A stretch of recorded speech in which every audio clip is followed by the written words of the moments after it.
തെന്നിന്ത്യന് യുവനടിയെക്കുറിച്ച് നടൻ ജയറാം നടത്തിയ പരാമർശമാണ് ഇപ്പോൾ ചർച്ചയാകുന്നത്. വിദേശത്ത് വിദ്യാഭ്യാസം നേടിയ തമിഴിൽ നിന്നുള്ള ഒരു യുവനടിയെക്കുറിച്ചുള്ള രസകരമായ സംഭവമാണ് ജയറാം പങ്കുവച്ചത്. ജയറാമിനൊപ്പം അഭിനയിക്കാൻ എത്തിയ നടി തമിഴാണ് മാതൃഭാഷയെങ്കിലും താൻ വിദേശത്താണ് പഠിച്ചതെന്നും തമിഴ് ഒഴുക്കോടെ സംസാരിക്കാൻ അറിയില്ലെന്നും പറഞ്ഞിരുന്നു. ലൊക്കേഷനിലും അവർ ഇംഗ്ലീഷിലാണ് സംസാരിച്ചിരുന്നത്. എന്നാൽ കുറച്ച് ദിവസങ്ങൾക്ക് ശേഷം നടന്ന ഒരു ഷൂട്ടിങ്ങിനിടെ കാര്യങ്ങൾ മാറിമറിഞ്ഞു.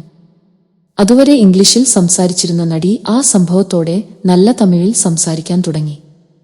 ആ കഥയാണ് ജയറാം ഒരു തമിഴ് പുരസ്കാർ ചടങ്ങിൽ ഓർത്തെടുത്തത്. കുറച്ചുനാൾ മുന്നേ തമിഴിൽ നിന്ന് ഒരു നായിക നടി മലയാളത്തിൽ എന്നോടൊപ്പം അഭിനയിക്കാൻ വന്നു. പേര് ഞാൻ പറയുന്നില്ല. അവർ തമിഴിൽ നിന്ന് ഉള്ളതാണ്. പക്ഷേ പഠിച്ചതെല്ലാം വിദേശത്തായിരുന്നു. വന്നപ്പോൾ തന്നെ ഞാൻ തമിഴിൽ സംസാരിക്കാൻ ശ്രമിച്ചപ്പോൾ അയ്യോ എനിക്ക് തമിഴ് കുറച്ചു മാത്രമേ അറിയൂ, ഒഴുക്കോടെ സംസാരിക്കാൻ അറിയില്ല, സോറി എന്ന് പറഞ്ഞു. ഞാൻ പറഞ്ഞു ഓക്കേ. അതിനുശേഷം കാപ്പി കൊണ്ടുവച്ചപ്പോഴൊക്കെ ഇംഗ്ലീഷിൽ ആണ് കാപ്പി ഭയങ്കര ചൂടാണ് എന്നൊക്കെ പറഞ്ഞത്.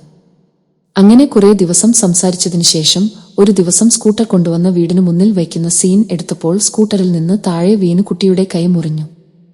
ആ സമയത്ത് ഞാൻ അകത്തു നിൽക്കുകയാണ്.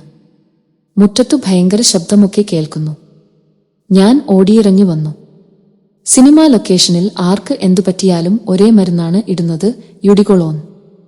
മേക്കപ്പ് മാൻ യുഡികൊളോൺ മുറിഞ്ഞെടുത്ത് കൊണ്ടുവന്നു തേച്ചു.